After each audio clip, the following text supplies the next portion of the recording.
इस वीडियो को शुरू करने से पहले मैं आपको बता दूं कि इस वीडियो में किसी भी जाति या किसी धर्म को दोषी नहीं ठहराया गया है, क्योंकि मैंने 2 रील्स जब भीम आर्मी को लेकर इंस्टा पे पोस्ट किया तो मुझे भीम आर्मी के सपोर्ट करने वालों के द्वारा बहुत सारी गालियां सुनने को मिली। तो आपसे नम्र निवेदन है कि गाली देने से पहले पूरा वीडियो देख ले, जो मैंने केवल फैक्ट टू फैक्ट बातें बताई हैं। तो इस वीडियो को लास्ट तक जरूर देखें। भीम आर्मी, जिसकी ऑफिशियल अनाउंसमेंट चंद्रशेखर आजाद रावण के द्वारा 15 मार्च 2020 को की गई थी और ये दलित हिंदू मुक्त के लिए काम करते हैं। और इनका कहना है कि देश में दलितों के साथ भेदभाव होता है, दलितों को किसी पार्टी में जगह नहीं दी जाती, किसी दलित को नेता नहीं बनाया जाता है। पर आगे बढ़ने से पहले मैं आपको कुछ दलित नेताओं के नाम बताने जा रहा हूँ। के.आर. नारायण, जो भारत के 10वें राष्ट्रपति 1997 में बनाए गए थे, दलित थे। रामनाथ कोविंद, जो एनडीए के सरकार में 2017 में राष्ट्रपति बनाए गए थे, वो भी दलित थे। जगजीवन राम, जिन्हें 1979 में डिप्टी ऑफ पीएम बनाया गया था, वो भी दलित थे। और बिहार में रामविलास पासवान, जीतन मांझी, यूपी में बहन मायावती, ये सारे के सारे दलित हैं और बड़े नेता हैं। बाकी आप और भी दलित नेता के नाम जानना चाहते हैं तो डिस्क्रिप्शन में मैंने लिंक दे दिया है, वहां पे जाके पढ़ सकते हैं या देख सकते हैं। अब बताइए रावण जी, दलितों को कहाँ मौका नहीं दिया जाता है? आजकल के डेट में दलित पीछे नहीं है। दलितों को पीछे दिखाकर आप केवल दलितों को वोट बैंक बनाना चाहते हैं। अरे आप तो जय भीम कह के भी डॉक्टर भीमराव अंबेडकर जी का अपमान करते हैं, क्योंकि जिन मुसलमानों के हित के लिए 2020 में CAA NRC का आप विरोध कर रहे थे। जय भीम। हाँ। चंद्रशेखर, देखिए, ये बड़ी लड़ाई है। CAA NRC इस मुल्क को तोड़ देगी और हम इस मुल्क के साथ खड़े हैं। जबकि CAA NRC से उन लोगों का खतरा था जो दूसरे देश जैसे कि बांग्लादेश से आकर इंडिया में इलीगल तरीके से बसे हैं और हरियाणा मेवात जैसे घटनाओं को अंजाम दे रहे हैं। और आप इस बिल का विरोध करके दलितों के हित में काम नहीं कर रहे थे, केवल और केवल मुसलमानों के हित में काम करके उनके बीच का वोट बैंक पाना चाहते थे, जो 1947 के बाद और सारी पार्टियां करती आ रही। यदि वास्तव में आप डॉक्टर भीमराव अंबेडकर जी को अपना आदर्श मानते तो उनके आदर्शों पे चलते, ना कि उनके आदर्शों का हनन करते। और जब बीजेपी ने CAA के प्रोटेस्ट में भड़काऊ बयानबाजी करने के जुर्म में इनको गिरफ्तार करवाया था, तब ये कहने लगे कि बीजेपी लोअर कास्ट को सपोर्ट नहीं करते, मरते दम तक इनका साथ हम नहीं रहेंगे। लेकिन ताज्जुब की बात है कि आज इस सपा के साथ मिलकर इंडिया अलायंस पार्टी का समर्थन कर रहे हैं। वहीं सपा, जब मुलायम सिंह यादव की सरकार हुआ करती थी 90 या 95 के दशक में, बहन मायावती जो दलित की उभरती हुई नेता थी, तब इसी सपा के नेता और कर्मचारियों के द्वारा दलित नेता बहन मायावती का 2 जून 1995 की है। उत्तर प्रदेश की अदब वाली राजधानी कहे जाने वाले लखनऊ में मायावती पार्टी विधायकों के साथ उस रात बैठक कर रही थी। बैठक चल रही थी यहाँ के मीराबाई रोड पर मौजूद एक गेस्ट हाउस में। तभी अचानक एक भीड़ गेस्ट हाउस पर टूट पड़ी। बताया जाता है कि हमला करने वाले लोग कोई और नहीं बल्कि समाजवादी पार्टी के ही नेता और समर्थक थे, जिन्होंने बैठक की अध्यक्षता कर रही मायावती से भी बदसलूकी की कोशिश की। और ये आज उसी सपा से हाथ मिलाकर बैठे हैं, तो हम इन्हें क्या समझे कि दलितों के लिए काम कर रहे हैं या सिर्फ उन्हें वोट बैंक के लिए यूज कर रहे हैं। और इन्हीं के जैसे नेता, चाहे रामविलास पासवान हो या बहन मायावती हो, चाहे खुद क्यों ना हो, गरीबों को आश्वासन देते हैं, दलितों को आश्वासन देते हैं कि हम जीतेंगे तो गरीबों के लिए काम करें, लेकिन जीतने के बाद अपनी जेब गर्म कर लेते हैं और खुद अमीर हो जाते हैं और गरीब वहीं के वहीं गरीब ही रह जाता है। अब मैं एक फैक्ट बताने जा रहा हूँ जो शायद कईयों को अच्छा ना लगे, कईयों तो मुझे गाली भी देंगे कि साला किसी पार्टी से मिला हुआ है, लेकिन सुन लीजिए। जब सहारनपुर में आजाद रावण को गोली मारी गई थी, मुझे वो भी एक सोची समझी साजिश लगी थी, जिससे वो लोगों का सिंपैथी और ध्यान अपनी ओर आकर्षित कर सके। क्योंकि जब उन आरोपियों को पकड़कर पूछताछ की गई तो उन्होंने बताया कि बस आजाद रावण को मारकर वो फेमस होना चाहते थे, लेकिन अगर आजाद रावण को मारना ही था तो सर पे मार सकते थे, दरवाजे पे क्यों मारे। लेकिन किसी तरह आजाद रावण बच गए। बहुत खुशी की बात है, भगवान उनकी लंबी उम्र दे, एक उत्तेजना दे, एक उभरता हुआ नेता बनाए जो गरीबों के हित में काम कर सके। लेकिन मेरी सोच ये जाती है कि अपने राय से कहीं ना कहीं साजिश करवाई गई है। ऐसे ही जनता के नजर में आने के लिए कभी किसान आंदोलन में पहुंच जाते हैं, जबकि यदि आप अच्छे से देखें तो किसान बिल से किसानों को ही फायदा थी। रिलायंस में 120 रुपए किलो टमाटर, हाँ। और हमको पड़ रहा है 160 रुपए किलो टमाटर। हाँ। वो डायरेक्ट किसान से खरीदते हैं। यहाँ पर क्या होता है कि पब्लिक के पास ये आइटम 5 बार में जाता है। अगर डायरेक्ट किसान से ले तो इतनी महंगाई होगी नहीं, तो किसान का माल तो कोई और उठा रहा है। बड़ी कंपनियां वो उठा लेती है, हमको कहाँ मिलेगा गरीब। लेकिन सोचने वाली बात इनके बारे में ये है कि कभी ये मंदिर बनाने चले जाते हैं।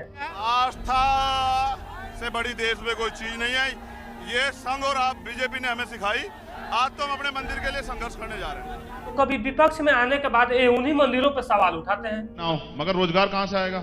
मंदिर रोजगार थोड़े दे देगा, जिनको देगा उनको मिल जाएगा। सतीश चंद्र मिश्रा जी वहां जाके कह रहे हैं अयोध्या कि हम राम मंदिर बनाएंगे, उनके पीछे। नहीं, मंदिर से रोजगार क्यों नहीं मिलेगा? किसे मिलेगा? जो पुजारी बनेगा उसको मिलेगा। मंदिर का निर्माण होगा, इंजीनियर्स को मिलेगा, मजदूरों को मिलेगा, मटेरियल सप्लाई होगा, उसको मिलेगा रोजगार। और तो और इनके पार्टी के नेता भी श्री राम जी को घटिया बोलते हैं।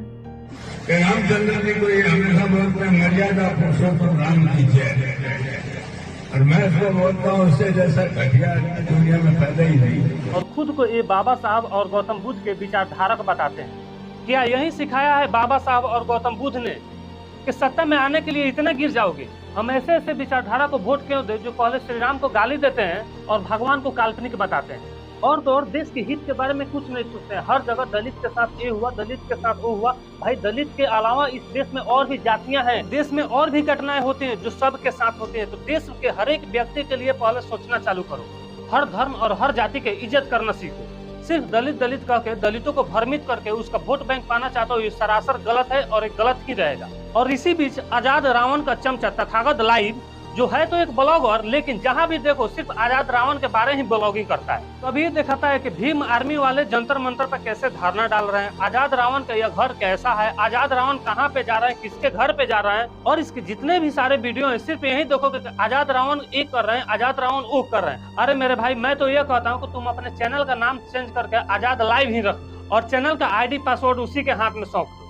और अभी अभी खबर मिली है कि इस भीम आर्मी को सपोर्ट करने वाला एक दलित अपने कोमल पैरों से आगे आया और बता रहा है कि दलितों के एजुकेशन में कितनी ज्यादा दिक्कत होती है। ये कुछ कहना चाहता है, पहले वीडियो देख लीजिए। ये सिर्फ प्रोपेगेंडा, दलित कोई समर्थक नहीं है, उनको सिर्फ फंसाया गया है वो झूठ से, वो झूठ की मार में। एजुकेशन संस्थान में देख लो, SC ST स्टूडेंट जो OBC स्टूडेंट है उनको जगह नहीं मिल पा रही है। तो इसका कहना है कि कॉलेज में दलित लड़कों को जगह ही नहीं मिली।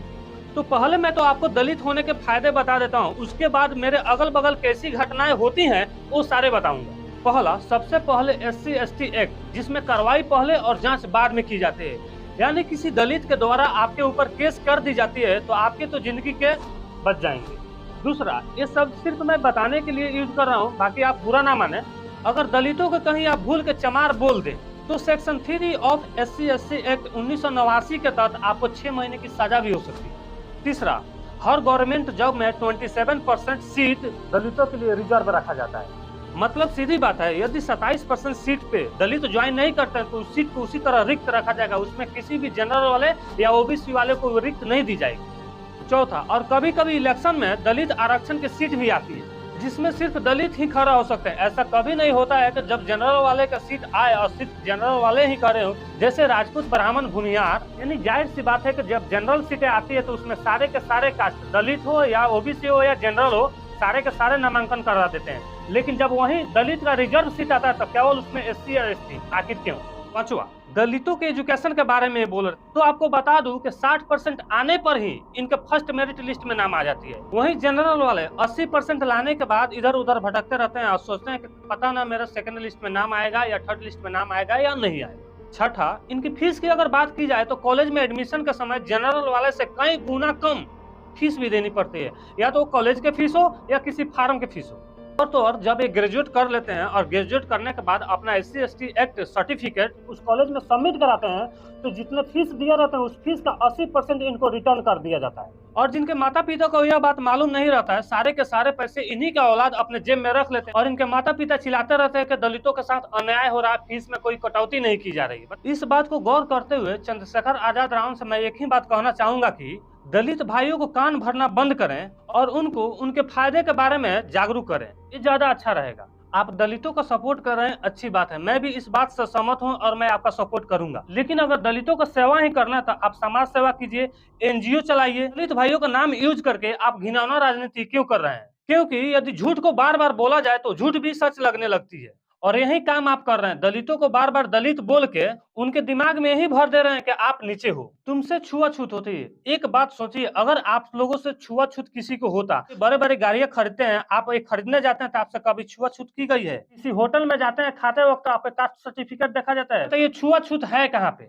मैं आपको एक सच्चाई बताता हूँ कि इज्जत कभी कास्ट देख कर नहीं किया जाता है, इज्जत किसी को पैसा देखकर किया जाता है। मैं कई दलित कास्ट वाले को देखा हूँ जिनके घर पे जनरल वाले भी अपने चप्पल उतार के जाते हैं, पर अगर आप दलितों के स्कूल में शिक्षा की जगह पर अगर आप उस स्कूल पे सवाल उठाते जहां चाहे किसी भी कास्ट के बच्चे क्यों ना हो उनकी अच्छी शिक्षा नहीं दी जाती, तो आप उन पे सवाल क्यों नहीं उठाते? बाकी आपसे कोई गिला शिकवा नहीं है, आपसे कोई दुश्मनी नहीं है, पर कृपया ये दलितों का नाम और डॉक्टर भीमराव अम्बेडकर जी का नाम लेकर ये जो गंदी राजनीति का खेल खेल रहे हैं, प्लीज इसे बंद कर दें। तो आज की वीडियो में इतना ही।